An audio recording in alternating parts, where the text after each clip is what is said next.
지금부터 구마마의 43번째 두엣특강 시간을 시작하겠습니다. 먼저 강의를 연주회에 와 있습니다. 오늘 연주는 비올리스트 경윤수 선생님, 완주의 피아니스트 김원진 선생님 수고해 주시겠습니다. 박수 받아주시기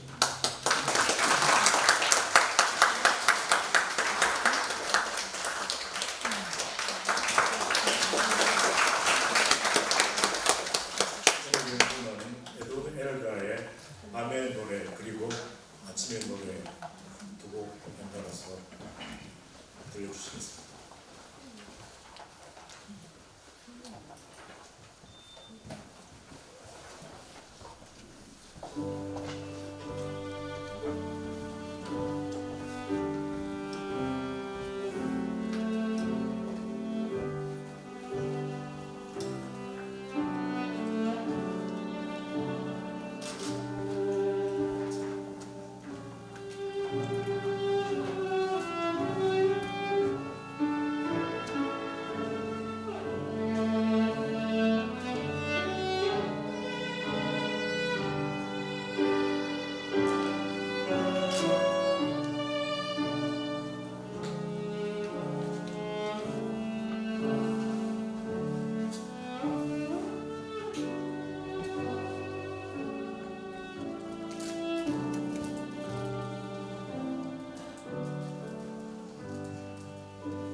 비알리스트 피아니스트 선생님은 본교 음악공연예술대학 권연학과를 졸업하시고 독일 마인츠 국립음대 최고 연주자과정 졸업하셨습니다. 반주 출신 김호준 선생님은 경북대학교 음악과 졸업하시고 역시 마인츠 국립음대에서 최고과정 졸업하셨습니다. 감사드립니다. 회장님 인사 말씀 해주시겠습니다.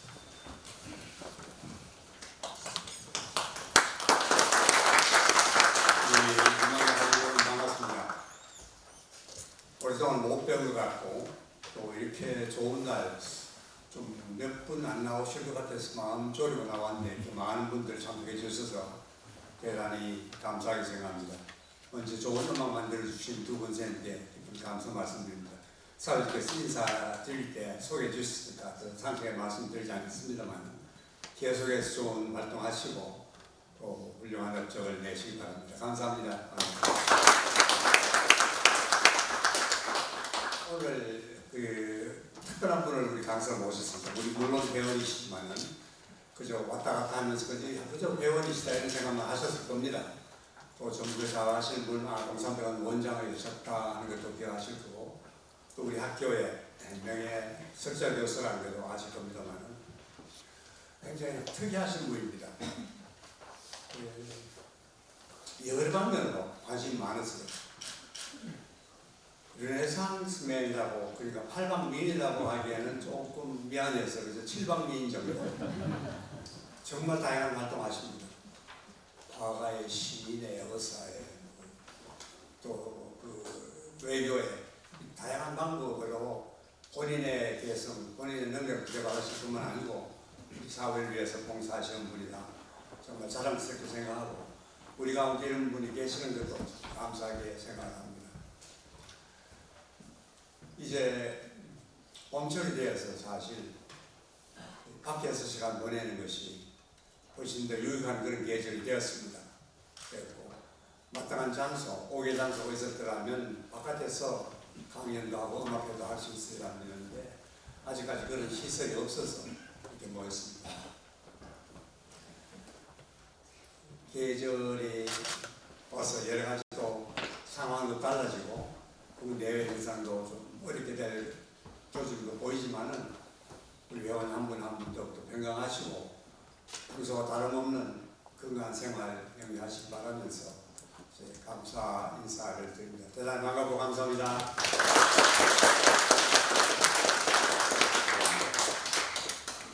윤성도 교수님 나오셔서 고통의 인문학적 표정이라는 제목으로 강의해 주시겠습니다.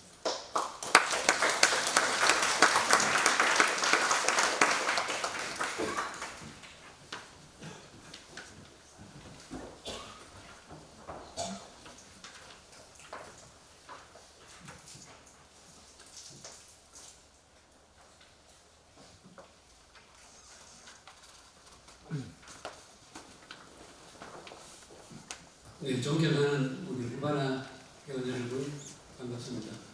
오늘 회장님 모시고 고모님 모시고 귀한 자리 만들어주신 이 후바나 회원 여러분께 한 번 더 감사의 말씀드립니다. 제가 살아온 길이 3번 가사였고 지금은 은퇴해서 그냥 화가로서 이렇게 생활하고 있습니다만 오늘 주제가 너무 무겁습니다. 고통.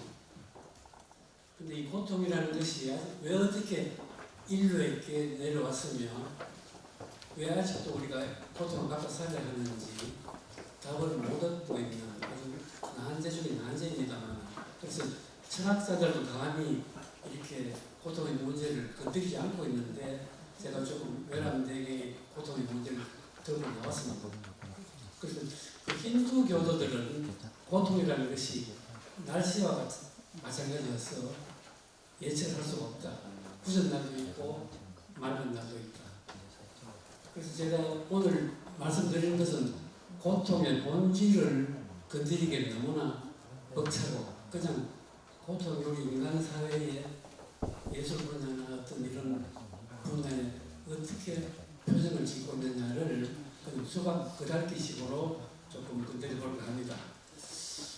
그래서 힌두교도는 그 날씨와 같아서 이 고통을 날씨와 같아서 피할 수가 없다. 과거에는 그럼 고통이 왜 우리 인간에게 왔느냐 그런 이야기를 한 적이 있습니다. 신이 내리는 벌이다 혹은 자연이 주는 재앙이다. 여러 가지 또 현대에 와서는 우리 인간이 인간에게 고통을 주고 있다. 뭐 전쟁을 일으킨다든지 혹은 무슨 사기를 친다든지 이렇게 해서 고통을 주고 있다고 그렇게 얘기를 하는데 뭐 그런 그 본질적인 문제는 제가 뒤로 밀어놓고 우선 조금 이렇게 너무 아무도 모르는 것이 나서가지고 엘리엇 같은 대시인의 시를 들고 나왔습니다. 잘 아시는 이 황무지는 1922년도에 엘리엇이 발표한 시인데 이 시가 434행이 되는 장시입니다. 그 중에 제가 한 4~5줄 읽어봐 드리겠습니다. 4월은 가장 잔인한 달, 죽은 땅에서 라일락을 키워내고 추억과 욕망을 뒤섞고 잠든 뿌리를 봄비로 깨운다. 겨울은 오히려 따뜻했다. 엘리엇 시는 너무나 많은 글물을 가지고 있기 때문에 어느 한 사람의 주장만 가지고 해결되지 않는 아주 심오한 그런 시입니다. 이 사람은 이렇게 보고 저 사람은 저렇게 보고. 엘리엇 자신은 나는 고전주의자, 문학은 고전주의자이고 정치는 왕당파이고 종교는 영국 정교는 가톨릭이다. 그렇게 주장한 바가 있는데 엘리엇은 이 시를 통하여 노벨상도 받고 유명하게 되었고 저희들이 학교 다니던 60년대, 70년대에는 엘리엇가 이 문학을 휩쓸었습니다. 뭐 시도 그렇고 기록도 그렇고 영화도 그렇고 모든 분야를 엘리엇가 휩쓸었고 지금은 조금 숙지는 감이 있습니다만 그러나 오늘 제가 엘리엇에 접근하는 방법은 고통과 무고통이라는 측면에서 뭐 이론적으로 맞는지 안 맞는지 모르겠습니다. 한번 제가 얘기를 해보겠습니다. 5째 행에 겨울은 오히려 따뜻했다. Winter kept us warm. 이 말이 안 되죠. 겨울은 뭐 추운데 따뜻하다고 했겠느냐. 그 말은 인간이 고통을 싫어하고 무고통을 좋아한다는 뜻이겠죠. 겨울에 따뜻한 방에 누워가지고 등 따시고 배부르고 그렇게 살고 있는데 만대의 봄비가 내려가지고 잠든 뿌리를 뒤흔들어가지고 아픈 추억을 건드리고 욕망을 뒤섞고 뭐 라일락 꽃을 키워낸다는 듯이 해서 이렇게 고통을 주느냐. 그래서 이제 이 시를 쓰게 되는 그 배경을 여러 가지로 얘기를 합니다. 1차 대전이 끝나고 그 유럽의 모든 그런 유럽 사람들이 고통스러워하고 이렇게 의기소침이 돼가서 그런 경우 그걸 노래했다. 뭐 그렇게 이야기합니다만은 엘리엇 자신도 그 당시 하버드 대학을 퇴직을 하고 부인이 아프고 그리고 개인적으로 안 좋은 그런 애의 개인적인 이야기다. 뭐 그런 이야기를 하는 사람도 있습니다. 그때는 제가 이 엘리엇을 시작을 해서 고통의 문제를 하나씩 풀어나가 보도록 하겠습니다. 이 고통이 어떻게 인간 세상에 내려왔느냐가 아까 제가 신이 내립니다. 혹은 자연이 준 재앙이다. 그래서 라틴어의 벌이라는 말은 포에나 거기에서 페인, 고통이라는 말이 나오다고 합니다만은 이 왼쪽 사진은 2011년도에 아이티에 대지진이 일어나가지고 30만 명이라는 사람이 희생이 되었습니다. 그 당시에 어떤 흑인 할머니의 흘리는 그 눈물을 한번 보십시오. 그리고 오른쪽은 그 스페인 내란 때에 그 스페인의 바스크 지역에 게르니카라는 마을에 그 나치스가 폭격을 해가지고 인구 5천만의 게르니카 주민 중에 1,600명이 희생되었습니다. 그래서 왼쪽은 자연이 주는 우리 인간의 고통, 오른쪽은 피카소가 그리는 어떤 그 게르니카를 그릴 당시에 게르니카 작품을 촬영하던 사진 기사가 있었습니다. 도라 마하라라고 하는 여성인데 그 피카소 여인이 되었죠. 그 사람을 모델로 해서 이런 우는 여인, 그 웨이핑 우먼이라고 해서 연작 작품을 만들어냈는데 1937년도에 스페인 내란이 이런 알고리즘입니다. 그래서 한 여인의 무는 모습을 통해서 상실되고 결핍이고 고통받는 어떤 인간의 모습을 대변하고 있다.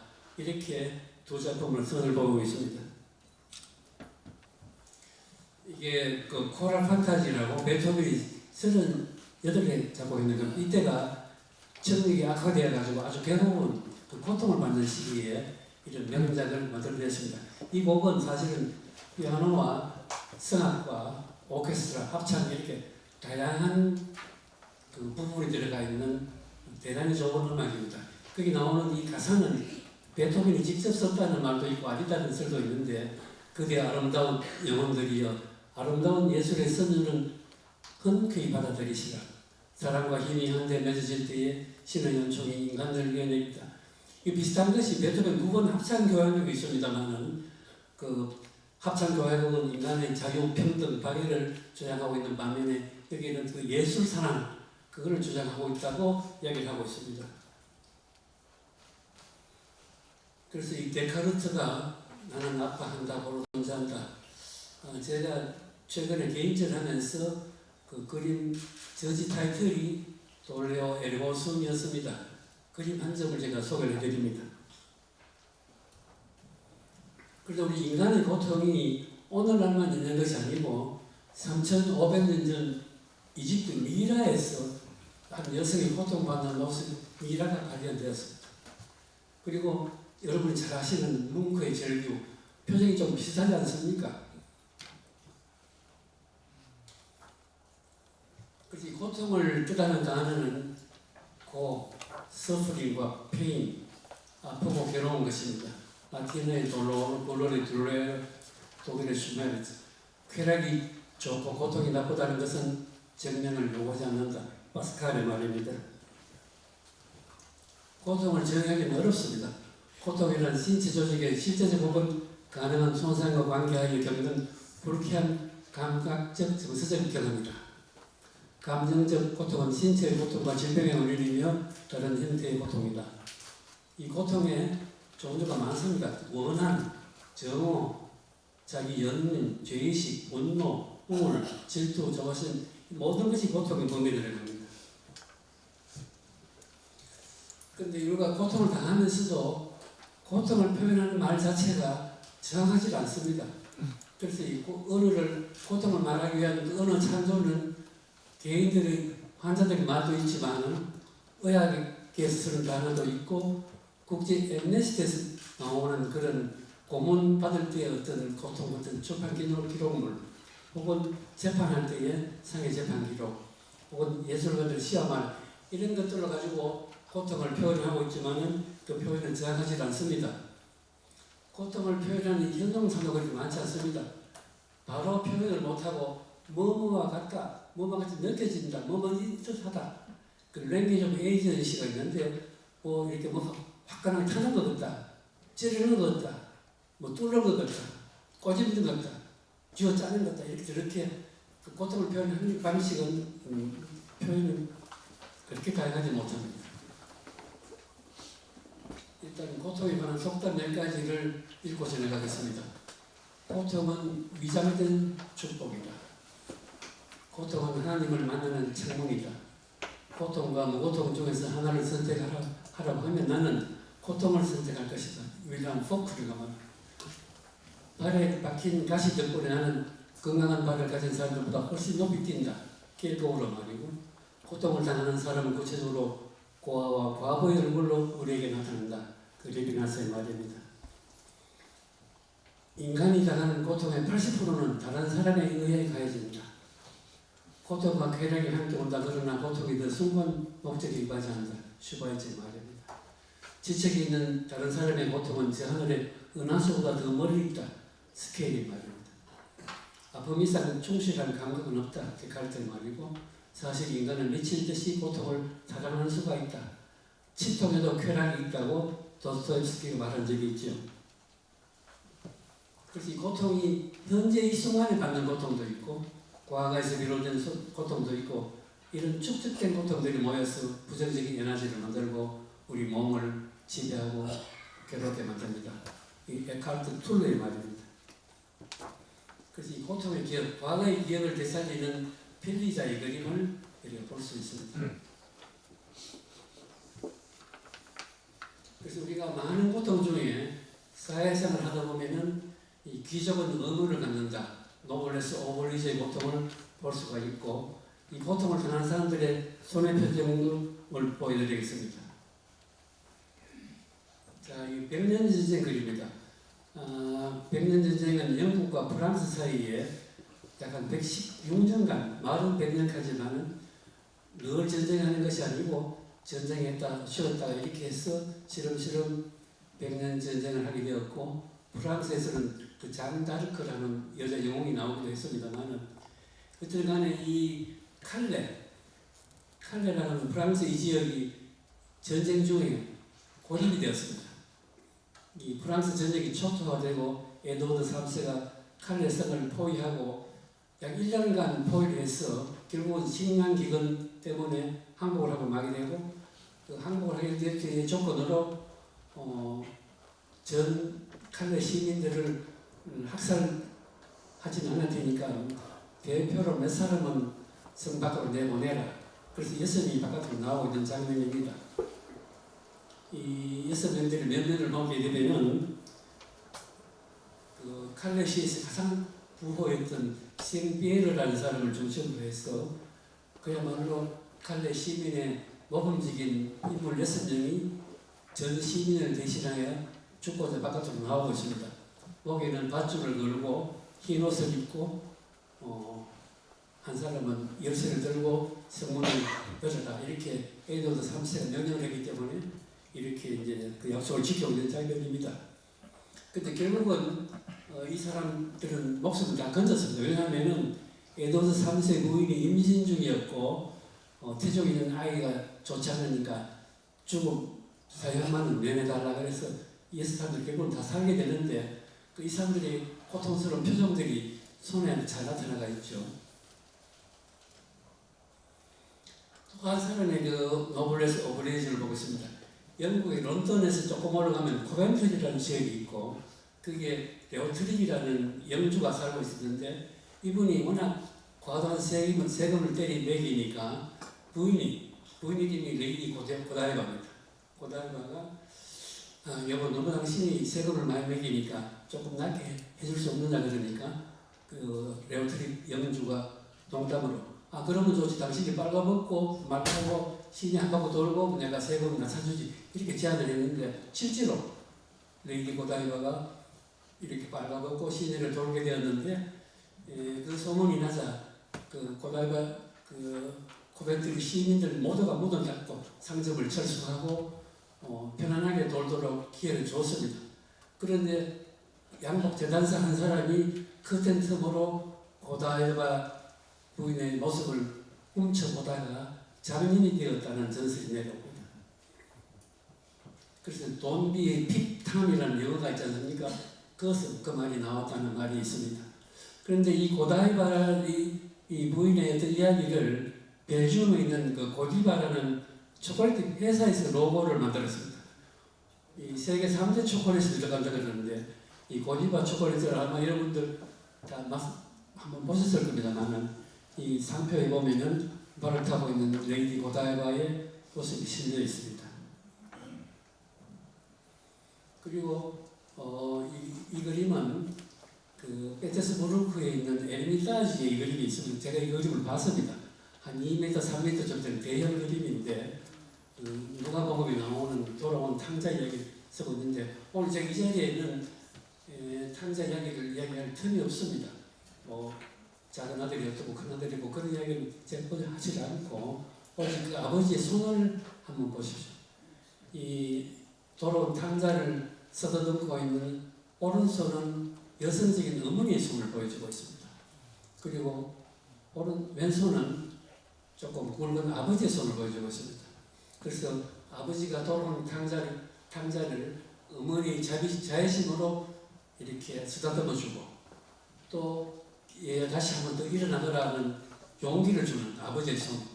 바로 이것이 하나님의 모습이다고 그렇게 설명하고 있습니다. 사실 손은 노출된 뇌의 부분이다. 칸트가 그런 이야기를 했네요. 자, 이게 라흐마니노프의 소리입니다. 라흐마니노프는 일반적인 피아니스트가 건반을 10개는 11개를 잡는다 그러는데 라흐마니노프는 13개를 잡을 정도로 큰 손을 가지고 있었습니다.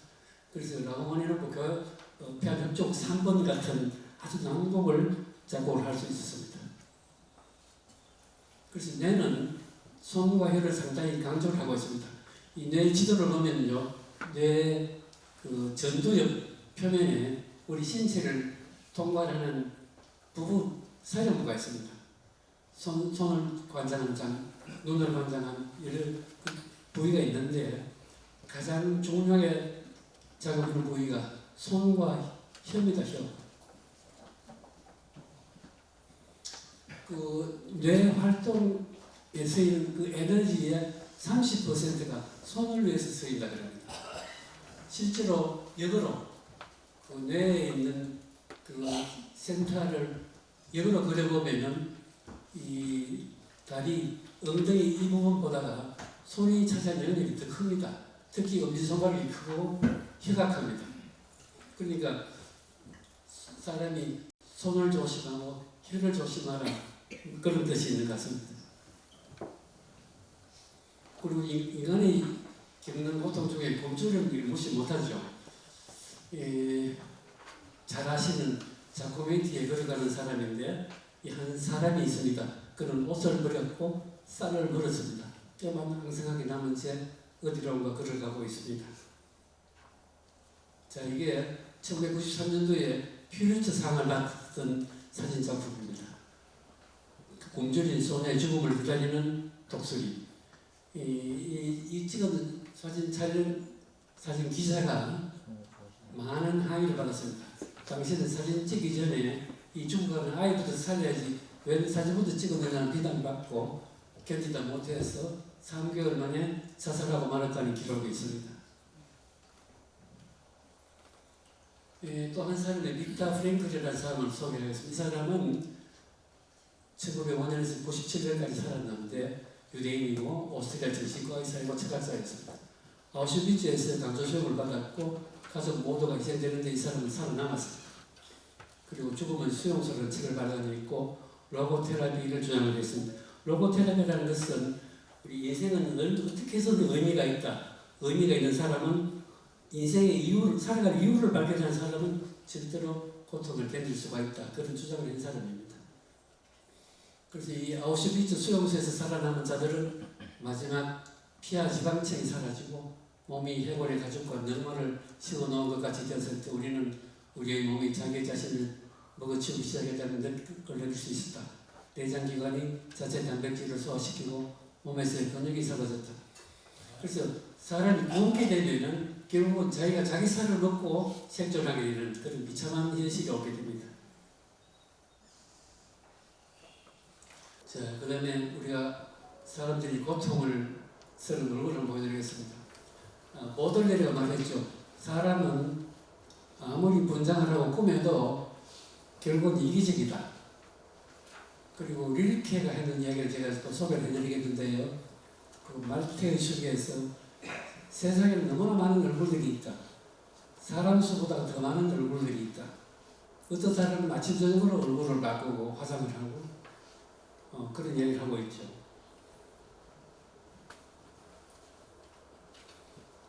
이것은 그 렘핀이라는 러시아 작가가 그 제정 러시아의 아주 어려운 시기에 그 러시아의 공핍한 그 국민들, 서민들의 모습을 그렸습니다.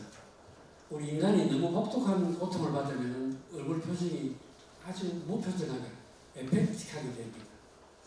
그래서 이 렘핀이 직접 볼각하게 있는 이런 그 노동자들과 같이 숙식을 하면서 그 사람들하고 대화를 나누고 그 사람들의 표정을 관찰하면서 스케치를 해서 이 명작 그림을 남겼다고 합니다. 자, 이 보면은 왼쪽에는 엔솔이라는 사람의 그림입니다. 우리 인간들이 실제로 자기의 룰을 두고 가면을 쓰고 다니는 게 그 가면 수가 많이 되기까지 아침 저녁으로 얼굴을 바꾸다 보니까 나중에는 바꿀 얼굴이 없어진다. 그렇게 말이 있습니다. 이런 가면 속의 자화상 그런 가면은 노을 때가 그린 이 최고의 만찬에서는 이 엄숙한 마지막 최고의 만찬을 앞선 이 제사들의 모습이 이런 모습을 나타내고 있습니다. 세상에는 얼마나 많은 얼굴이 있는가를 생각해본다. 세상 사람들은 더 많은 것이 얼굴이다. 사람들은 저마다 여러 개의 얼굴을 가지고 있기 때문이다. 링컨이 그런 말 했죠. 남자가 40 되면은 자기의 얼굴에 책임을 져라. 그런 이야기를 한 적이 있습니다. 또 하나의 얼굴을 보여드리겠습니다. 로댕이 24살 때 살아오기 전에 출품을 했지만은 그 그림이 순환되지 못했던 그런 코가 끼어진 남자의 조상입니다. 여기 보이는 얼굴 모양에는 여태 보지 못했던 선이나 윤곽이 나타나고 있다. 주름 사이에는 숱한 근심과 세월이 놓여있다. 표정은 몽롱 색인 흐릿하고 고명하지 않다. 그 릴케가 로댕의 습이 비스가 되어서 한 4년간 같이 생활하면서 그 릴케의 어떤 그 예술 정신을 많이 배우고 공부를 했습니다.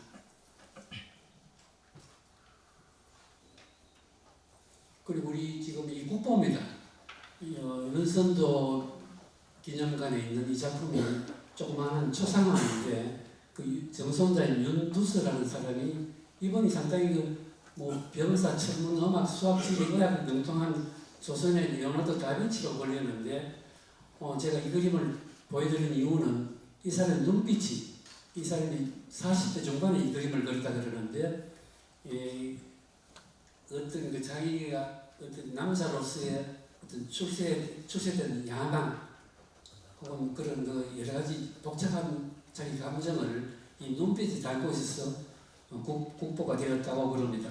여기 최근에 그 조선일보 기사가 나온 것을 제가 카피해 가봤습니다. 또 한 사람의 조각을 보여드리겠습니다. 이걸 이야기를 하면 트로이 전쟁으로 들어가야 됩니다. 트로이 전쟁에 트로이 목마 속에 그리스군이 숨어 들어온다는 정보를 그 트로이의 사제인 라오콘이 발설을 했는데 그것이 바다의 신 포세이돈을 자극해가지고 분노를 일으키게 되고 포세이돈이 바다뱀 2마리를 풀어서 라오콘은 3보전을 죽게 만듭니다. 이렇게 쪼아서 죽이고 뱀 독으로 이 라오콘을 마비시켜 죽게 되는데 이 아버지의 표정과 아들의 표정이 한번 볼 필요가 있습니다. 아버지의 고통스러운 얼굴, 벌써 뱀독이 퍼져나가고 죽어가고 있는 장면, 그리고 자식을 보기 미안하고 죄송한 마음이 들어있습니다. 그리고 이 아들은 아버지에 대해서 원망, 또 쪼여오는 고통, 이게 아주 교차하고 있는 그런 그림인데 이 그림은 사실은 로마 부근에 있는 어떤 포도밭에서 1500년경에 발굴되어 있는 작자 미상의 작품이고 이 다비드, 미켈란젤로의 다비드상과 피에타상, 그 다음에 이 라오콘 군상은 이 세계 3대 조각에 들어가고 있습니다. 그런데 어떤 작자가, 해부학자가 이 라오콘 얼굴에 주름살에 문제가 있다. 찡그리면 이렇게 줄줄이 펴지지 않고 중앙은 모이는데 외부로 펴졌을까 하는 의문을 제기한 사람이 있습니다. 그리고 인간에는 그 질투라는 것은 본능이죠. 사촌 논사만 배 아픕니다. 우리가 배 아픈 건 참아도 배고픈 건 참아도 배 아픈 건 못 참는다는 말이 있죠. 근데 지금 시간적으로 이 빨리아치라는 오페라를 설명하기도 너무 시간이 촉박할 것 같은데 이 지금 빨리아치라는 레온 카발로라는 작곡가 작곡했는데요. 극중극을 가지고 있는 그 이중구조입니다. 그 옛날에 그 연극사를 보게 되면 좋은 극장에서 연극을 하게 되면 그것은 드라마라 그리고 마을 동네나 이런 좀 시원한 곳에서 가설극장에서 그 연극을 하게 되면 그거는 코미디라고 그랬습니다. 그래서 코미디아 델라르테라는 말이 나오는데 그것이 나중에 오페라의 기억이 됩니다만 그런 그 코미디아 델라르테에 속하는 오페라입니다. 베리스모의 오페라입니다. 그래서 여기는 어느 그 이탈리아 어떤 시골 마을에 유랑 극단이 들어오게 되고 그 극단을 구성하고 있는 인물이 4사람이 나옵니다. 빨리아치 역을 맡은 카뇨가 있고 또 카뇨가 길거리에서 주워서 키운 안에 넷다가 있고 또 그 중간에 넷다를 흠모하는 곱초 토녀가 있고 또 역시 또 넷다를 흠모하는 실비오가 있습니다. 이 실비오는 청년이 이 넷다에게 온전하게 카뇨에게 수면제를 내고 잠잠을 하고 우리 도망가자 이렇게 이야기를 하는 것을 토니아가 듣고 카뇨에게 일러줍니다. 그래서 카뇨가 노발대발하고 이제 하고 있는 중에 그렇지만 이제 연극을 하고 나가야 되니까 본장을 하고 자기 심정을 부르는 노래가 나옵니다. 이 페스티라 주가 보면 이게 극인가 내 마음 애달파 대사와 연기 모두 잊었네 이게 사람인가 그대는 빨갛지 의상을 입고 문을 받아라 네 아니가 너를 두고 도망쳐도 웃겨라 웃자 모두 절개한다 슬픔과 눈물 빨리 닦고 웃자 이런 식으로 자기 심정상으로는 도저히 무대에 나갈 수 없지만 그는 관객이 돈을 주고 들어왔는데 그 사람들이 웃게 된 의무감 때문에 무대를 나가게 됩니다. 옛날에 오페라는 어떤 왕족이나 신이나 어떤 역사물을 가지고 오페라의 주제를 많이 했지만 이런 서민들 생활, 아주 밑바닥 인생들을 소재로 담는 그런 사실적인 오페라를 베리스모, 우베로라는 그 이탈리아의 진실이라는 말을 그 베리스모 오페라라고 그러는데 이 조금 전에 그 빨리아치는 그 베리스모 그 오페라의 아주 충실한 그런 좋은 작품이 되겠습니다. 그리고 또 한 사람을 소개를 하겠습니다. 여러분이 잘 아시는 그 구스타프 말러. 이 말러는 유대계 체코인이고 지휘자고 작곡자입니다. 근데 이 말러의 음악이 최근에 와서는 베토벤 음악 이상으로 연주도 많이 되고 많은 애호가를 거느리고 있습니다. 왜냐하면 많은 사람들이 말러의 음악이 정서적인 상처를 치유해주고 고통을 덜어준다고 믿기 때문에 그렇습니다. 말러의 음악이 당신의 인생을 바꿀 수 있겠습니까라는 질문하기 우리가 이런 것들을 전부 다가 말러 이펙트라고 합니다. 실제로 이 말러의 음악은 그 존 F 케네디, 로버트 케네디가 돌아갔었을 때에 장송곡으로 썼습니다. 존 F 케네디는 말러하고 2번에 아다지오, 그 다음에 로버트 케네디는 5번에 아다지오, 그리고 한국 영화 헤어질 결심 배경음악으로도 말러의 음악이 나왔었죠. 근데 이 말러가 고민이 있었습니다. 고민이 있어가지고 프로이드와 상담을 하고 이렇게 많은 돈을 주고 상담을 하게 되는데 그 이유는 그 말러의 아내에게 있었습니다. 이 알마 말러라고 하는 아주 미녀가 있었는데 말러 하는 분은 재능이 뛰어난 훌륭한 분이었지만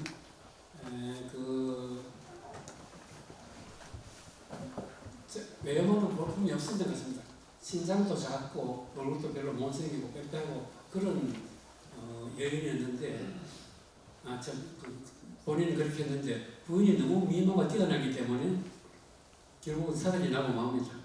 이 바우하우스라고 하는 그 독일의 예술 운동이 있었는데 그 창시자인 이 그로피우스가 알마의 연인이 되어가지고 끝까지 말러를 괴롭히게 되고 그 자체가 말러의 교향곡을 만드는데 많은 영향을 미쳤다고 그럽니다.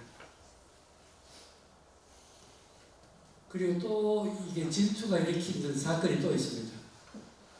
베토벤이 32살 때 썼는 이 크로이츠라는 바이올린 소나타 그 음악을 듣고 노년의 톨스토이가 동명의 죽편 소설 쓰는 소설 크로이츠 소나타가 또 있습니다. 이 크로이츠라는 말은 베토벤이 작곡을 해서 헌정하려고 했던 크로이츠라는 바이올리스트의 이름입니다. 밑에 있는 이것은 크로이츠라는 동전 단위 크로이츠라는 동전도 있습니다만 이것이 기원이 아니고 연주자 크로이츠를 상상해서 이름을 지은 거죠. 근데 이제 이 크로이츠 왜 그러면 톨스토이가 크로이츠 음악을 듣고 소설을 쓰게 되었을까? 그 무슨 음악을 한번 들어보죠. 이 음악을 듣고 그랬었답니다. 고대 페르시아에 캄비세스라고 하는 그 아주 유명한 왕이 있었습니다. 이 캄비세스가 자기가 데리고 있던 어떤 판관이 뇌물을 받고 재판을 바르게 하지 않기 때문에 그걸로 사형언도를 내게 되고 죽이는 방법을까지 상세하게 지시를 합니다. 그 시삼네스라고 하는 판관을 죽이되 피부를 직접 벗겨가지고 죽여라. 지금 피부를 박리하고 있는 장면이 나오게 되고, 너무 잔인한 것은 이 벗겨진 피부를 의자에 포장을 해서 그 위에 시삼네스의 아들 판관을 앉혀서 재판을 하라, 이렇게 명령을 내립니다. 그게 이제 제럴 다비드가 이때 이 그림을 그리는데 이 표정을 보십시오. 아주 고통스러운 인간의 모습을 보여주고 있죠. 근데 이제 우리 인간이 최근에 와서는 과거처럼 고통을 못 참습니다. 미국 진통제가 연간 630억 달러에 소요되는 돈을 쓰고 있습니다. 아스피린 연간 3만 톤. 전 세계 마취제의 50% 이상이 미국에서 수입되고 있다. 그런데 우리가 인간에게 고통이 있다는 것은 하나의 축복입니다, 사실. 만약 고통이 없다면은 어떤 화재가 화재 경보기처럼 어떤 일이 일어날지도 모르죠. 근데 비교적 고통을 잘 참는 민족들은 인도계 힌두교를 믿는 사람들이 아까도 제가 말씀드렸듯이 이 고통은 날씨와 같아서 피할 수 있는 것이 아니다. 또 과거처럼 어떤 죄를 지어서 잘못을 해서 그 벌로 고통을 준다고 생각하지 않는 이유가, 나는 그러니까 좋은 날이 있었다고 그 벌로 나쁜 날이 오는 게 아니기 때문에 그런 사상이 몸에 배어서 힌두교를 믿는 인도 사람들이 고통에 비교적 잘 견디낸다고 보고 있습니다. 그래서 이 아스피린이라는 약이 지금 그야말로 약방의 감초처럼 쓰이고 있는데, 이 아스피린은 버드나무 껍질에서 만들어냅니다. 버드나무 껍질에서 살리신이라는 그런 물질을 뽑아내가지고 아스피린을 만들고 있습니다. 그리고 이 고통을 참지 못하는 사회에 보십시오. 어린 딸을 뒤에 두고 어머니가 마약을, 헤로인을 맞고 있습니다. 이 사진 역시 그 퓨리처 상을 받았는 작품입니다. 그리고 이 고통을 구애하는 사회,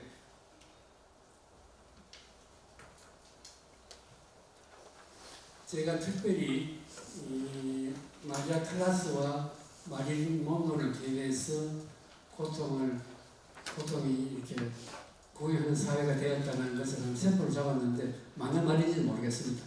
근데 이 두 분이 상당히 공통점이 많아요. 두 분 다 1920년대생이, 물론 돌아가신 연대는 다르지만은 두 분 다 1920년대에 태어났고 둘 다 미국인이고 같은 전성기를 공유하고 있습니다. 1950년대, 60년대. 그리고 공통적으로 칼라스 어릴 때 너무 가난했고 가족 간에 돌아가시고 있고 개인적으로 결혼 생활이 숱하지 못했습니다. 그리고 마릴린 모두 아시다시피 고아원이나 친척집을 전전하며 성장을 했고 정신장애 가진 모친이 있었고 3번의 결혼과 이혼, 잘 아시다시피 조 디마조라는 야구 선수하고도 결혼했었고 아더 밀러라고 하는 극작가하고도 결혼한 적이 있고 이혼한 적이 있습니다. 근데 칼라스는 완벽주의자였습니다. 연습을 내고 그야말로 자기 맡은 역할을 충실히 하는, 그야말로 세 옥타브를 넘나드는 그야말로 전무후무한 그런 소프라노 가수였습니다. 오페라의 디바이고, 심지어 BC라는 말씀입니다. Before 칼라스. 칼라스 이전이냐 후냐를 따질 정도로 칼라스가 이렇게 회자되고 있습니다. 그리고 마릴린 monroe도 20세기 가장 영향력 있는 인물입니다.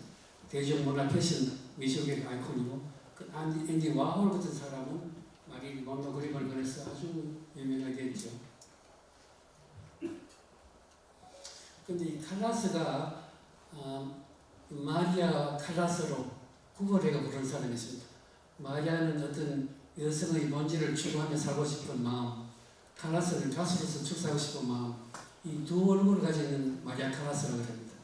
그런데 어느 한쪽도 마지막으로 결실을 보지 못했는데 그 이유가 칼라스가 너무 가난했기 때문에 첫 결혼은 자기보다 30살이 많은 메네긴이라고 하는 어떤 사학가하고 억지로 결혼하게 됩니다.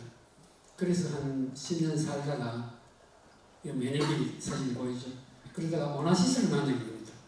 크리스티나호에서 오나시스를 만나게 되는데, 그래서 이제 오나시스하고 마음을 두게 되고 같이 또 동거를 한, 그래서 메네긴하고 이혼을 하고 오나시스와 같이 결혼을 하게 살게 되는데, 우선 칼라스 육성을 한번 들어보죠.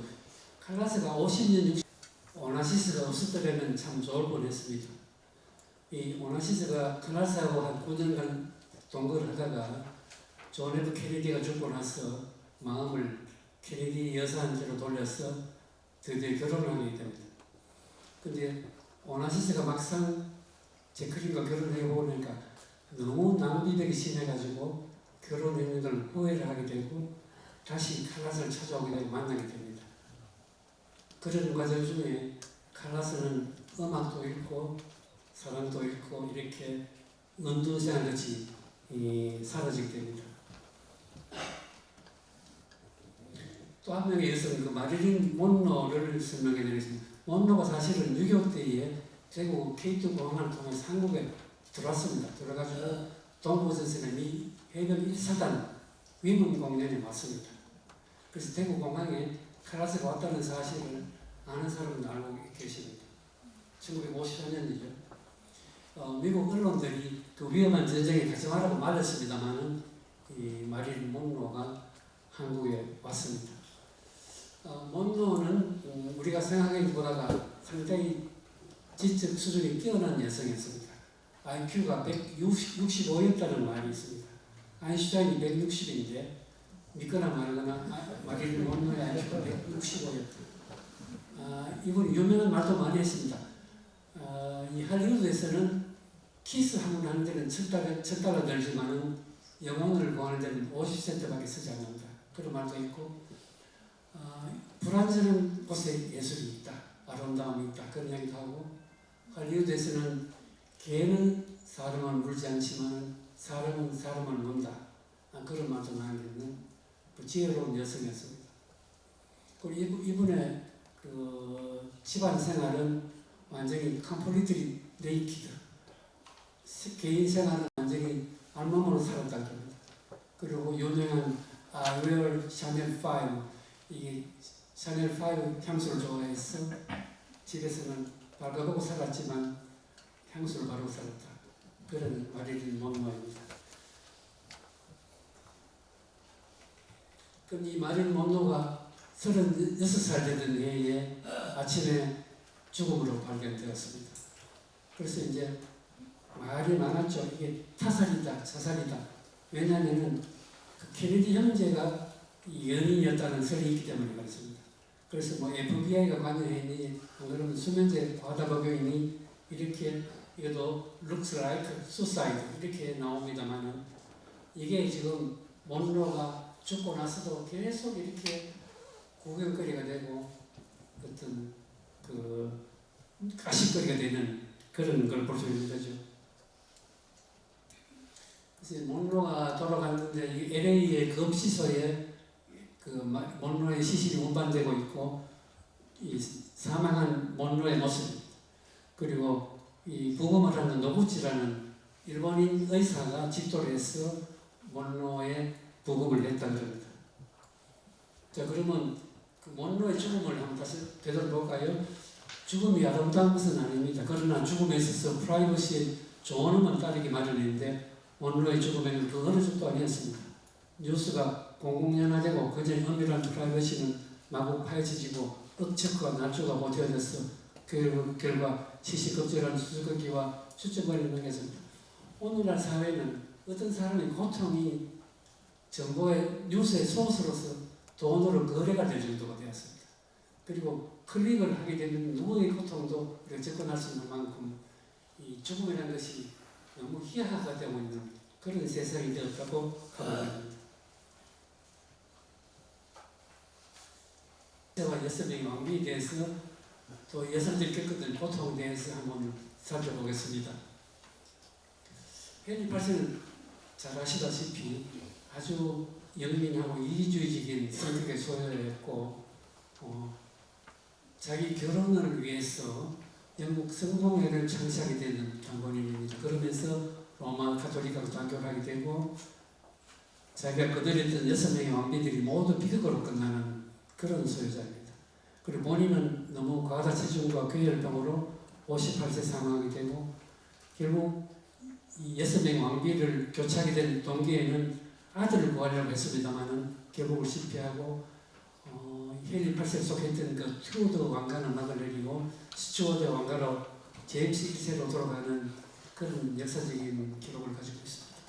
자, 그러면은 이 6명의 왕비를 제가 시간이 있으니까 한번 소개해 드릴게요. 첫 번째 왕비는 스페인의 아라곤에서 오는 캐서린이라는 배우, 스페인어로 카타리나인데 첫 부인이 이 헨리 8세 형의 부인이었습니다. 형 아서가 병 약해서 결혼하고 얼마 안 되어서 그 신혼 초에도 못 지내고 형이 죽게 되니까 정약적으로 영국 정부에서 헨리 8세를 하고 결혼을 시키게 됩니다.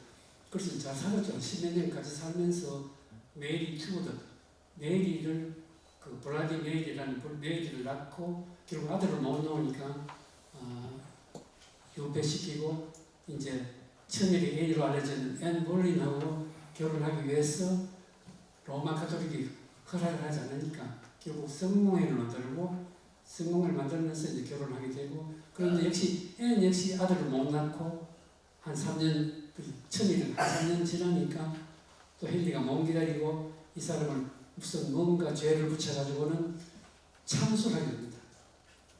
그 다음에 이 앤 공주의 시녀였던 제인 시모아가 또 바톤을 받게 되어 셋째 부인이 되는데 제인 시모아가 에드워드 7세 아기를 놓습니다만은 결국 오래 못 살게 되죠.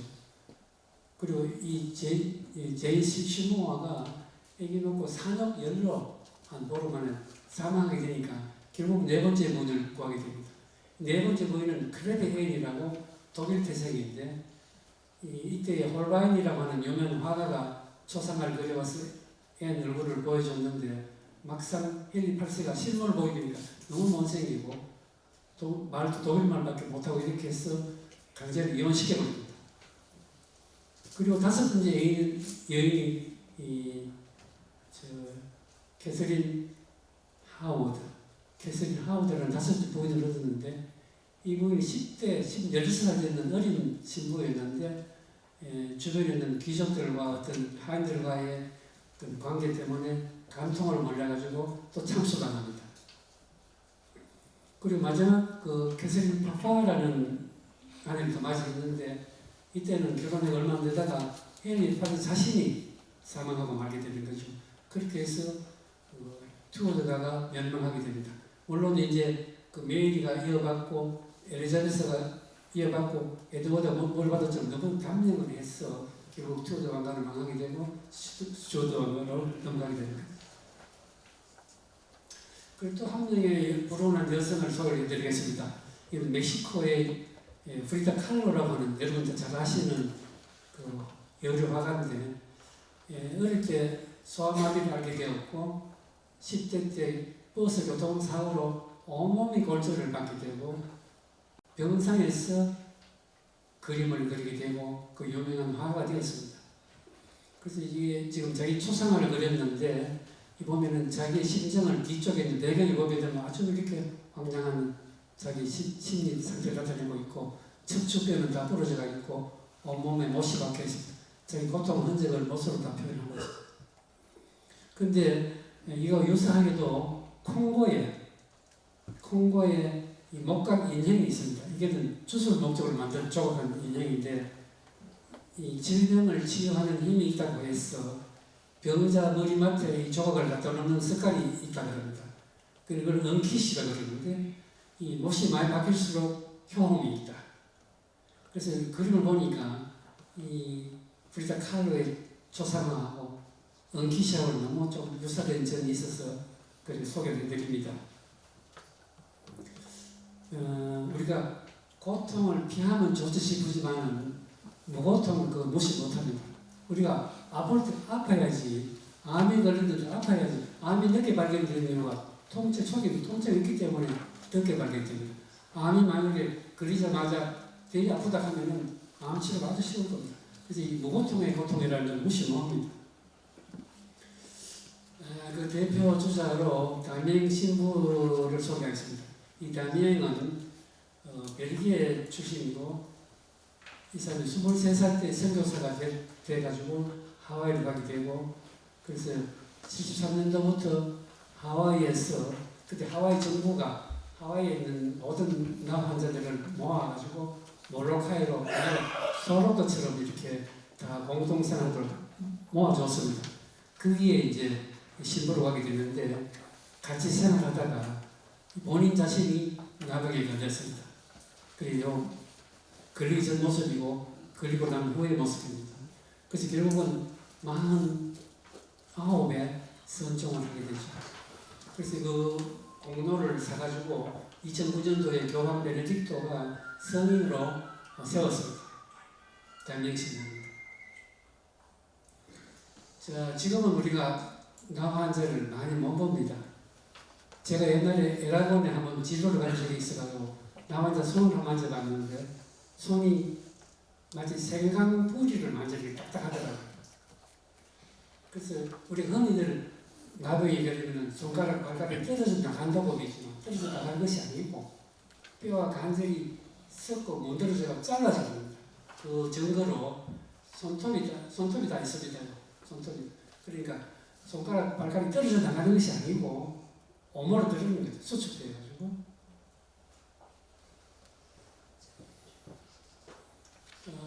우리가 인간의 통증이 그러면 어떻게 발생하느냐 소개를 해드리겠습니다. 이게 우리가 고속도로의 요금소에 가면 하이패스가 있고 요금 일반적으로 계산하는 데가 있듯이 우리 몸에 통증을 관리하는 그 게이트가 있습니다. 자, 지금 한번 보십시오. 처음에 만약에 손에 뭐가 찔렸다.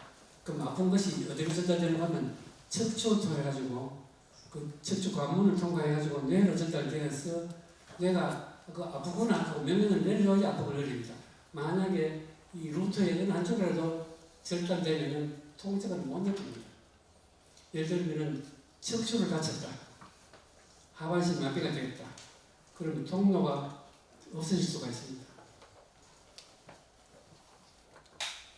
그래서 우리가 아까도 말씀드렸듯이 고통의 정의도 어렵고 고통을 표현하기 어렵기 때문에 이 맥길이라는 분이 그 설문조사를 하는 도표가 있습니다.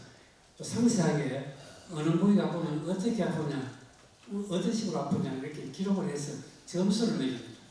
그걸 맥길 페인 인덱스라고 그러는데 여기 보시면은 출산 그냥 무통 마취를 안 하고 자연분만 할 때 느끼는 통증이 한 40, 한편에 우리가 팔다리를 만약 절단한다면 그때 그거는 고통이 40 정도가 된다. 보통 우리가 뼈가 부러진 골절을 일으키게 되면 한 20 정도 됩니다. 이렇게 맥길이라는 분이 인덱스를 만들어 뒀습니다. 이 통증 전달된 과정이 아까도 말씀드렸지만은 이 처음에 감각 부위, 피부나 어느 부위에 찔리든지 베이면은 이게 등골을 타고 올라가서 뇌까지 올라가게 됩니다. 근데 이것이 그냥 단순한 것이 아니고 올라가고 상행선도 있고 하행선도 있는데 이 통증이 여러 군데 몸을 다치게 되면은 통증이 올라가고 내려오는데 트래픽식입니다. 그래서 빨리 올라가는 것도 있고 늦게 올라가는 것도 있고 그래서 이 뇌가 딱 정리를 해줍니다. 여러 가지 정보가 올라오더라도 한 요만큼만 아파달라고 신호를 내려줍니다. 그래서 거기에 맞춰서 아픔이 결정이 되는 겁니다. 한꺼번에 손도 다치고 발도 다쳤다 하면 더 심한 발 통증만 인식시켜주고 손가락 통증은 무시되는 걸 볼 수가 있습니다.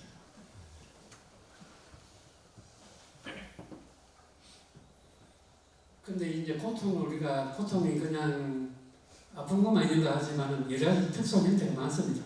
이 꾸바누라는 말이 있습니다. 불은데요. 알을 깐다는 불은데 아내가 아기를 놓는다고 진통할 때에 남편이 옆에서 같이 거들면서 같이 아파하는 신용을 하게 되면은 아내가 통증을 완화시킬 수가 있다.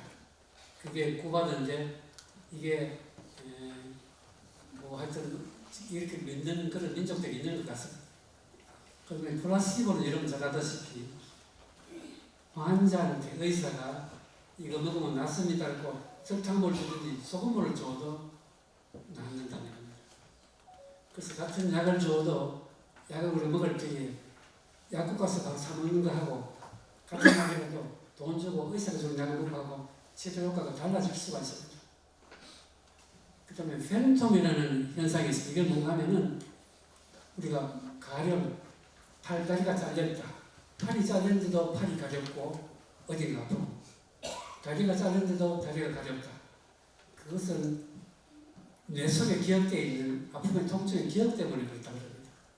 그걸 우리가 팬톰 현상이라고 얘기해도 그 리퍼드 페인이라는 말은 특히 심장 질환에서 이걸 많이 보게 되는데 심장이 탈이 나는데 뒷목이 아프고 어깨가 아프고 등허리가 아프다. 그리고 통증이 다른 곳에서 나타나는 그런 걸 우리가 리퍼드 페인이라고 합니다.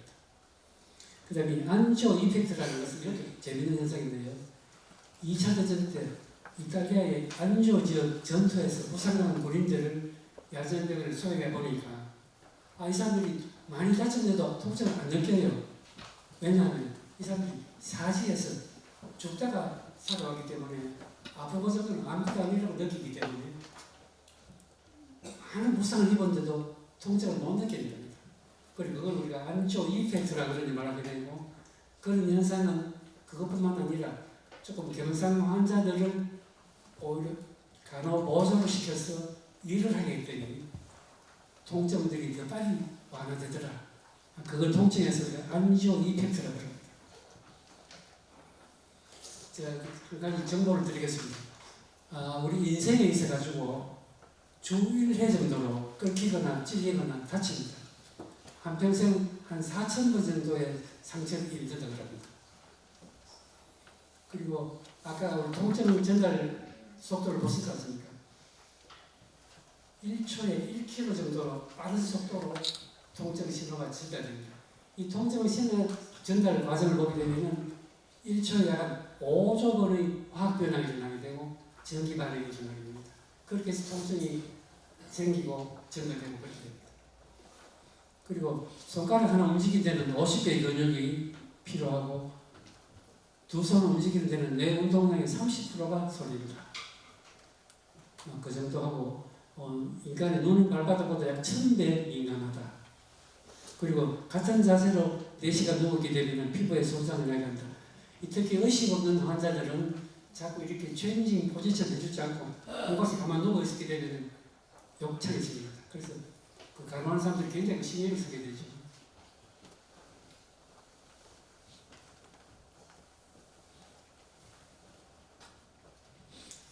우리가 아끼는 작곡가 슈베르트가 매독이 걸렸습니다. 아주 친했던 친구 슈볼이라는 사람이 있었는데 너무 슈베르트하고 친하니까 그 사람을 슈볼트라고 불렀다는 말이 있고 이 매독이라는 것은 그 시필리스라고 영어로 표현하는데 이것은 그 프랑스의 어떤 작가의 소설에 나오는 목동의 이름입니다. 시필리스. 그리고 이 매독이라는 것이 언제 어디서 기원했느냐는 학설이 많습니다. 그런데 가장 요걸 만든 것이 콜럼버스입니다. 콜럼버스가 아메리카 대륙을 발견하고 그 인디안들의 토착병들을 매독을 옮겨와서 유럽에 퍼뜨렸다. 그런 논문을 쓰고 있습니다. 실제로는 그런 정보도 있지만 다른 설명이 되지 않고요.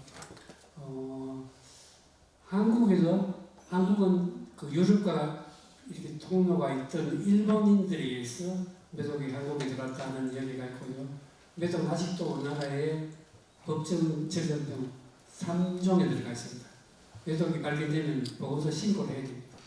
근데 이 매독 슈베르트가 이 슈볼하고 어울려서 젊은 나이에 사창가를 갖다가 매독에 옮겨와가지고 그 당시에는 페니실린이 없었기 때문에 수원훈증을 했습니다. 수원을 태워가지고 그 연기를 마심으로써 폐가 팔리도 매독균을 죽이는 그런 치료를 했는데 중독으로 사망하고 말았다. 뭐 그런 학설이 있고요.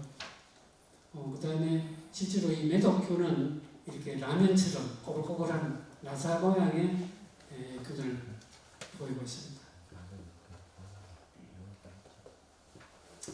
근데 이제 그 매독균이 위험한 이유는 매독을 1기, 2기, 3기로 나누게 되는데 1기 때는 조그만 상처가 있는 듯 안 듯 없어지고 통증이 없기 때문에 그냥 진행하게 되고 2기가 되면은 손바닥이나 등 뒤에 이런 발진이 생깁니다.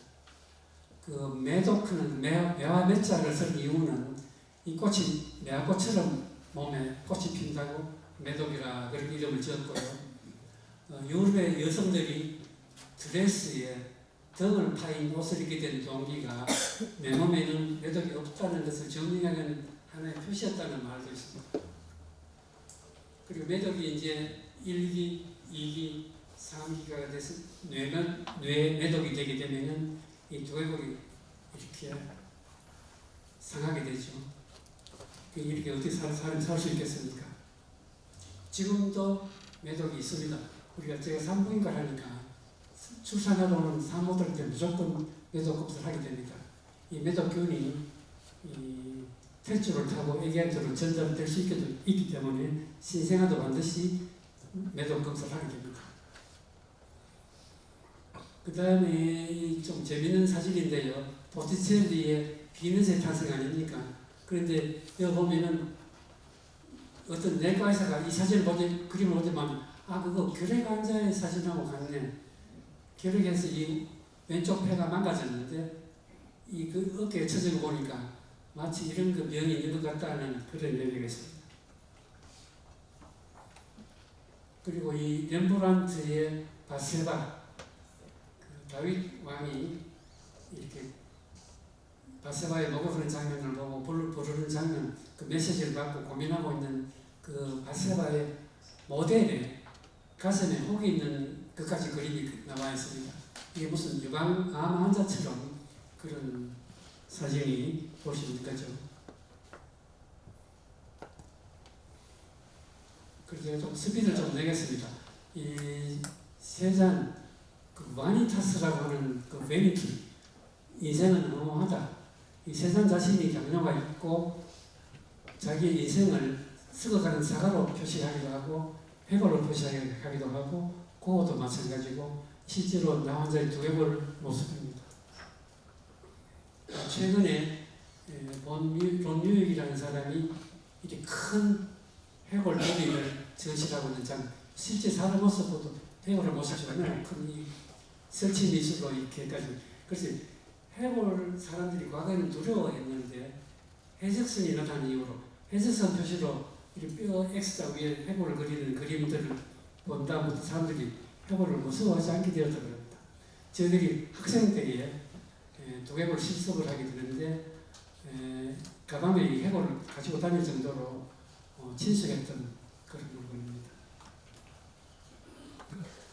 이게 개면 허스트 같은 분들은 이 회골에다가 다이아몬드를 박아가지고 몇백억씩 비싼 그림으로 팔리고 있습니다. 그래서 이 회골이 사람들이 징그러워하지 않고 어떤 패션의 도구로 혹은 어떤 그 액세서리로서 소용이 되는 그런 현상까지 일어나고 있습니다. 우리 현대인은 자기 자신을 적으로 가집니다. 그것이 이제 반쪽짜리 조작하는 그 이탈로 칼비노라는 작가의 소설인데요, 단편 소설인데 20세기에 노벨 심사위원회가 가장 실수하고 안 좋은 사람이 두 사람이 있다. 한 사람은 이탈로 칼비노고 한 사람은 남미의 보르헤스다. 그런 이야기를 하고 있는데 반쪽짜리 자작은 제가 좀 더 설명드릴게요. 그러니까 이 메다르노라고 하는 어떤 자작이 살았습니다. 상상적인 소설이죠. 터키군과 기독교군 간의 전쟁이 일어났는데 이 자작이 참전하는 첫날 포탄을 맞고 몸이 반으로 수직으로 딱 잘라졌습니다. 그래서 한쪽은 선한 쪽에 반쪽이 되고 한쪽은 악한 쪽에 반이 되었는데 소설이니까 가능한 얘기죠. 이 악한 반쪽이 쩍뚝거리면서 고향으로 돌아오게 됩니다. 그리고 파멜라라고 하는 어떤 여성과 사랑에 빠져서 결혼하게 되었고 그동안에 악한 짓은 그가 말할 수 없는 악한 짓을 하게 되는 내용이 담겨 있습니다. 그런데 그러자 선한 반쪽도 쩍뚝거리면 또 뒤따라와서 파멜라를 또 사랑하게 되고 결국은 두 사람이 결투를 벌이게 됩니다. 반쪽아리끼리 결투를 해가지고 두 사람 다 상처를 받고 쓰러졌는데 동네 의사가 꾸며줘서 두 사람을 하나로 만들었습니다. 근데 결론적으로는 그렇게 악하지도 않고 선하지도 않는 인간이 되었다. 그런 우화적인 소설입니다. 여기 이제 마지막 슬라이드가 다가옵니다. 1954년도에 네오리알리즘 페데리코 펠린이라는 감독이 했는 흑백 영화입니다. 1시간 조금 더 걸리는 영화인데 아마 보신 분도 있을 겁니다만 저는 이 영화를 너무 좋아해서 여러 번 봤습니다. 이 길쭉한 이 영화의 내용은 주인공이 두 사람입니다.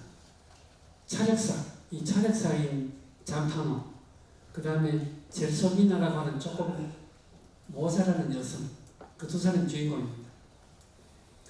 그런데 결국 이 잔파노가 젤소미나의 언니를 조수로 데리고 다니다가 그 언니가 사망하자 다시 대역으로 젤소미나 집에 와서 젤소미나를 10,000리라 돈을 주고 사서 나갑니다.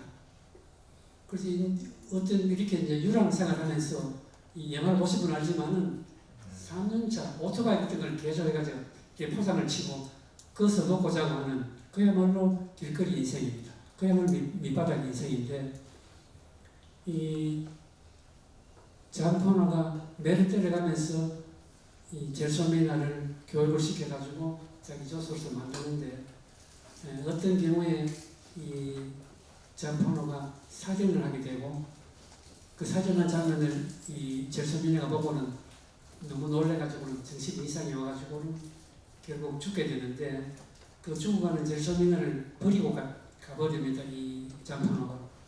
그런데 그게 몇 년 지나서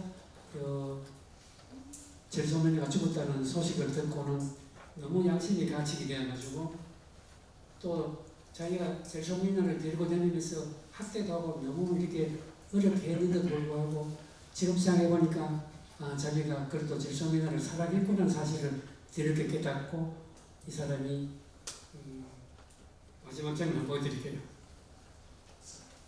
길 마지막 씬도 엔딩이 되고 제 강의를 여기서 마치겠습니다. 감사합니다.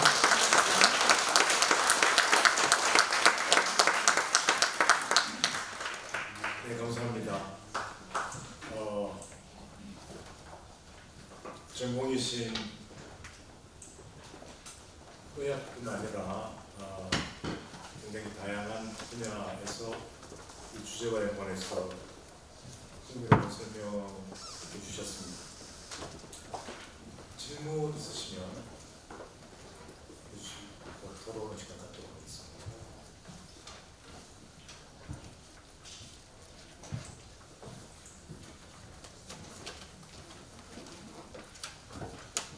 네.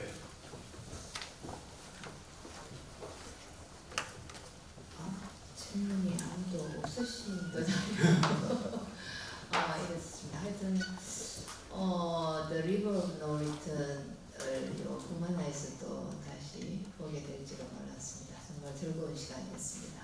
라스트라바독을 하고 사실 종횡무진으로 여러 가지 고통의 모습도 보여주셨고 감사드립니다. 특히 오늘 가장 어두운 시간이죠. 부활절 전날 예수의 생일을 볼 때도 가장 어두운 시간에 고통에 대해서 생각할 수 있게 해주시면 감사드립니다. 근데 제가 데카르트 나는 생각한다 고로 방지한다 이거는 알고 있었는데 나는 고통스럽다 했으니까 놀래요 에르고 숨이라는 말도 했다는 걸 오늘 선생님을 통해서 배웠습니다. 근데 그거를 듣고서 이건 좀 수용하기 힘드네. 생각한다 고로 존재한다는 수용이 그대로 되는데 개인적으로 고통스럽다 고로가 아니고 고통스럽다 그럼에 불구하고 우리는 생을 계속해 나가고 그걸 뭐 존재한다라고 다른 표현을 할 수 있는 건 아니겠는가. 우리가 어찌 뭐 문학가들이 뭐 고통이 참 삶이다 이렇게 이야기하는 뭐 포크너 예도 들어주셨습니다만 과연 그러한가. 제가 개인적으로 볼 때 고통스럽다 고통이 많은 장점이 있지만 그럼에도 불구하고 살아가는 것은 아닐까요? 아무리 데카르트라도 왜 그런 말을 했을까요? 선생님 생각은 어떠신지요?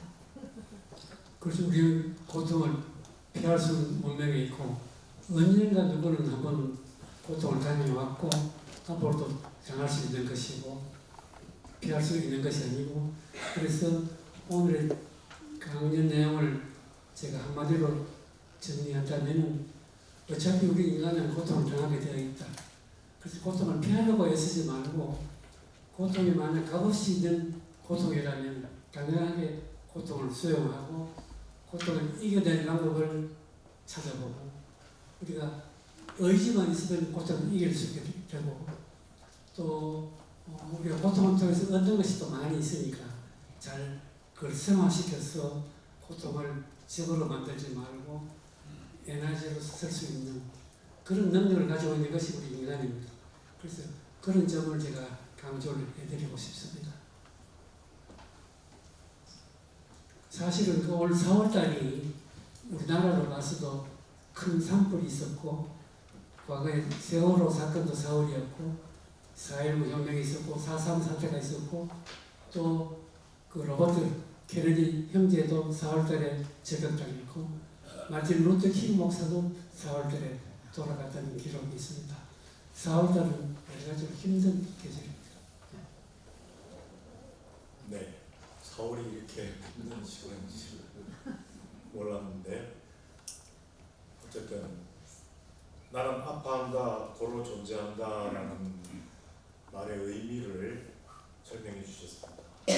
고통을 결국 이제 당하는 본인이 의식하고 자기화할 때 거기서 이길 수 있는 힘이 나온다. 네, 그런 말씀을 답변해 주신 것 같습니다. 다른 질문 있으실까요?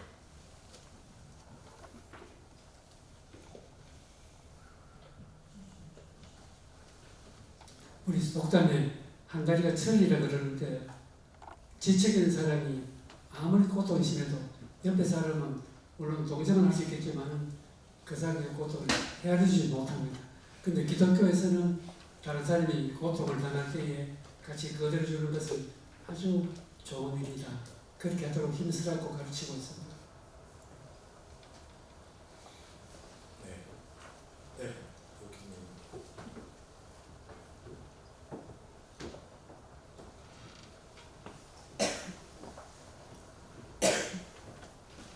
마이크 전화로 시간 좀 걸립니다. 그래서 제가 보들레르 이야기를 한 가지를 해드리겠습니다. 보들레르라는 시인이 이 세상에 가장 확실한 것은 죽음이다. 그 보들레르가 시체라는 시를 썼는데 그런 이야기를 했고 그렇다면 고통도 가장 인간에서 가장 확실한 것이다. 고통이라는 존재는 우리가 아직 파악을 못합니다. 왜 고통이 우리 인류에게 내려와가지고 이렇게 애를 물는지 모르지만 그러나 고통만큼은 확실한 것이고 실제로 있는 것이고 질문 드리겠습니다. 예, 자꾸 매번 질문을 안 일어나려고 그랬는데 너무 궁금해서 허정명 선생님의 그 질문도 너무나 마음에 와닿는 질문인데 저는 인간의 고통이 있기 때문에 인간이 아닌가 하는 그런 생각. 성경의 욥의 고통을 통해서 인간과 신의 관계를 얘기를 했고 예수님의 고통을 통해서 인간임이 또 증명이 되고 이런 근데 요즘 그 AI하고 챗 GPT가 엄청 우리를 편리하기도 하고 또 엄청 고통스럽기도 하는데 그 AI는 정신적 고통, 육체적 고통 그 어느 것도 AI는 느끼지를 못하잖아요. 근데 정신적 고통, 육체적 고통을 통해서 희로애락의 감정을 느끼는데 AI도 어떤 행동을 통해서는 얼마든지 고통, 슬픔과 희로애락의 감정을 표현을 할 수는 있을 것 같은데 이 고통이라는 거는 AI가 어떻게 표현을 할지 고통스럽기 때문에 인간이고 고통을 모르기 때문에 AI다. 그래서 고통이 있어서 고통을 알기 때문에 인간이 아닌가. 그래서 결국 AI는 인간을 따라올 수 없지 않은가. 그런 생각을 해보면서 고견을 들어보고 싶었습니다. 죄송합니다. 저는 앞으로 AI가 발달하면은 인간의 희로애락을 다 흡수하리라고 봅니다. 그거 어렵지 않은 일로 뇌 과학이 발달하기 때문에 이 우리 몸이 우리가 즐겁다 기쁘다 하는 것은 우리 몸에 일어나는 화학 반응입니다. 옥시토신이라 무슨 물질이 멜라토닌이나 이런 물질이 나와가지고 인간의 희로애락을 많이 작용하고 있는 그 화학 반응이 일어나고 있는데 그걸 적절히 조절하게 되면 AI도 성을 낼 수가 있고 화를 낼 수가 있다. 즐거울 수도 있고 기쁠 수가 있다. 그 제레미 벤담이라는 사람이 우리 인간은 쾌락과 고통이라는 두 조인을 위해서 봉사한다. 그래서 그렇지만 쾌락과 고통을 같은 무게로 잴 수는 없다. 왜냐하면 쾌락은 짧고 고통은 길기 때문에 같은 무게로 비교할 수는 없지만 그런 이론들이 제레미 벤담이 주장한 적이 있습니다.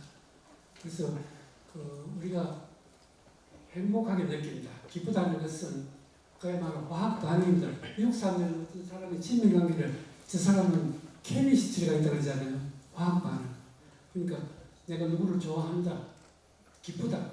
그것이 우리가 모르지만 우리 몸속에서 많은 각종 호르몬들이 화학 반응이 연속적으로 일어나고 있는 증거입니다. 그래서 역으로 그런 호르몬들 대사를 우리 몸에다 적용시키든지 그런 AI에 주게 되면은 인간과 비슷한 걸 볼 수 있을 것이다. 우리가 결국 사람들이 고통스러우면 마약을 접하게 되는 동기도 우리 몸에 어떤 호르몬 변화를 유도해서 쾌락을 느끼려고 그런 마약을 하게 되는데 아마 앞으로 어떻게 흘러갈지는 모르겠습니다. 네, 인공지능이 고통을 가질까? 약간 부정적인 맥락에서 질문을 주셨는데 첫 번째 답변은 인공지능도 고통을 느낄 것이다. 근데 마지막 두 번째 와서는 조금 이제 주장을 좀 약화시킨 것 같기도 한데 제가 사회자로서 질문을 드릴 수 없고 이와 관련해서 질문 있으신 분 있으십니까? 요즘은 정말 AI 시대 같은데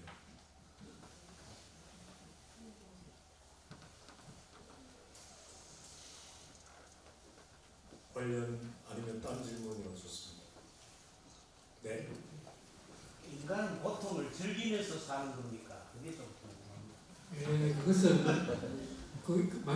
그 좋은 질문인데 왜냐하면 인도의 요가를 하는 고성들 그 사람들은 고통을 찾아다닙니다. 일부러 못 박힌 침대를 누워 자거나 못 박힌 곳을 밟거나 거꾸로 매달리거나 이렇게 해서 자신을 이렇게 고통을 주면서 생을 즐기고 있는 걸 볼 수가 있습니다. 그래서 이 고통이라는 것은 단순하게 괴로운 차원에서 보기도 힘든 것이고 오히려 고통을 즐기는 사람들도 있다. 그리고 나에게는 고통이지만 상대방에게는 행복일 수도 있는 것이고 그래서 인간은 늘 복잡합니다. 네. 관련 질문 있으실까요? 마지막 한 분만 더 질문 기회 드리겠습니다.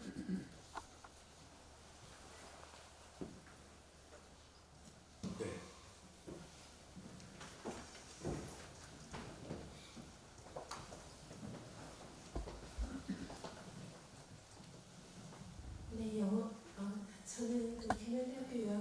이수원이라고 합니다.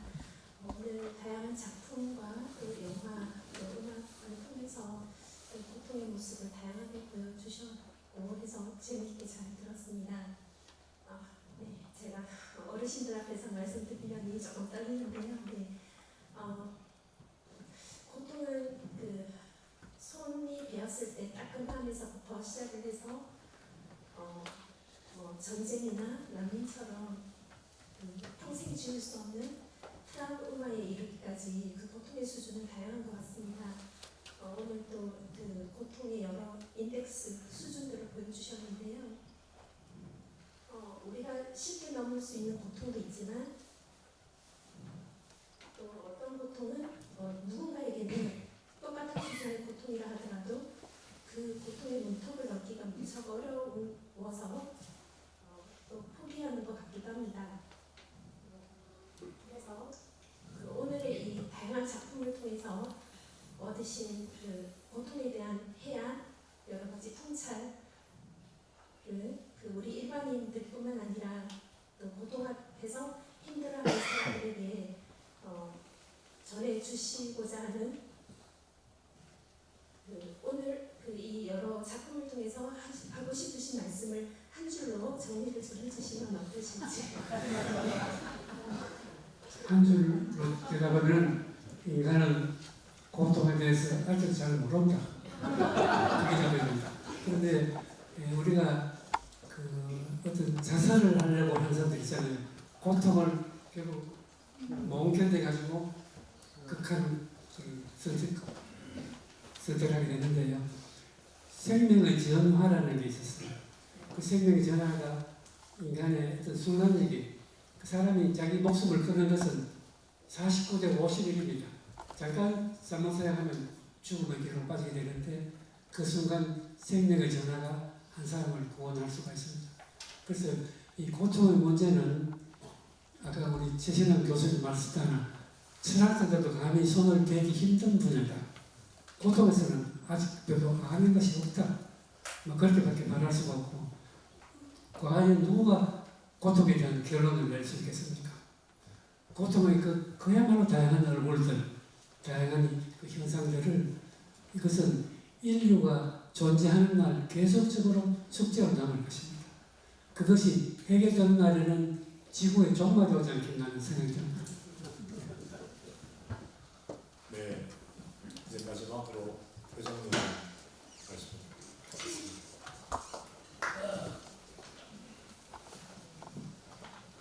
우리가 늘 같이 살면서 어시가지 못하던 그런 생의 일부를 조명해 주신 우리 윤성도 박사님 다시 한번 감사의 인사를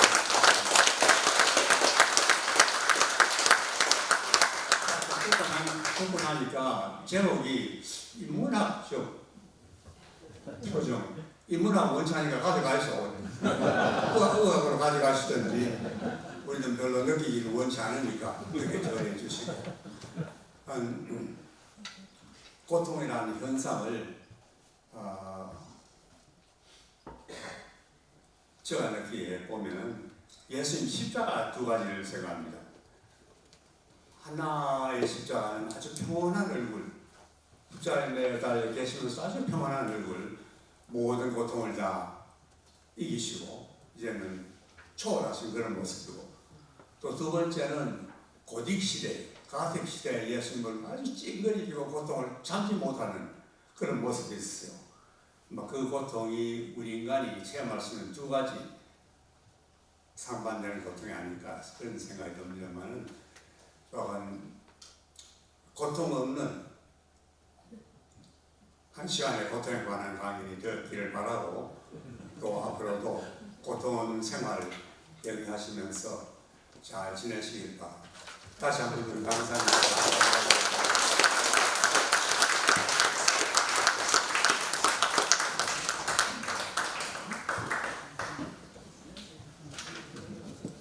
네,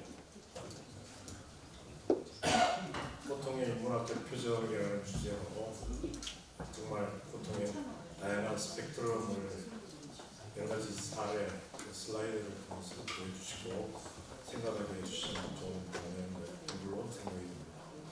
방금 말씀드리겠습니다. 사랑과 문화 제19호가 출간이 됐습니다. 이것을 위해서 원고 내주시고 편집하느라 수고하신 분들께 모두 감사드립니다. 특히 이 책 발행을 위해서 후원해 주신 분이 있습니다.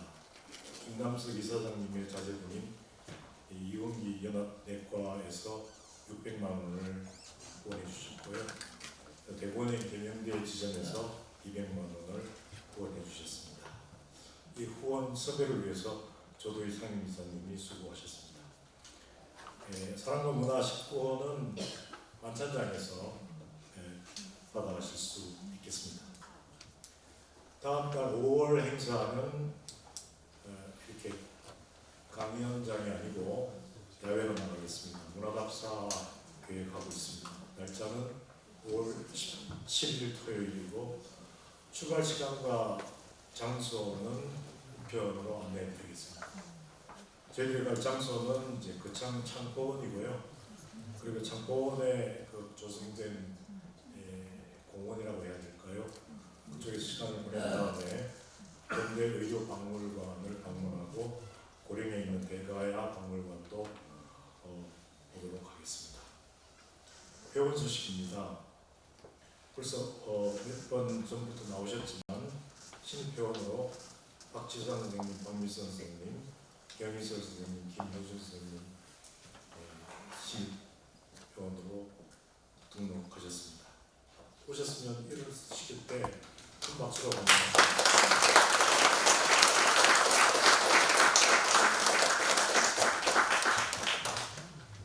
그리고 행사 안내 드리면 회원과 관련된 행사 안내입니다. 장애인의 날 기념음악회가 내일 4월 20일 6시에 있습니다. 전효숙 선생님이 지휘하시는 합창단이 3개나 있더라고요. 그 세 합창단이 주최를 해서 장애인 날 기념 음악회가 있습니다. 티켓이 필요하신 분들은 선생님이나 아니면 사무국에 얘기하시면 받아가실 수 있겠습니다. 박미선 선생님 바이올린 독주회가 5월 11일에 있습니다. 이제 끝나고 바로 만찬장으로 이동하시겠습니다. 오늘 순서 모두 마치겠습니다. 감사합니다.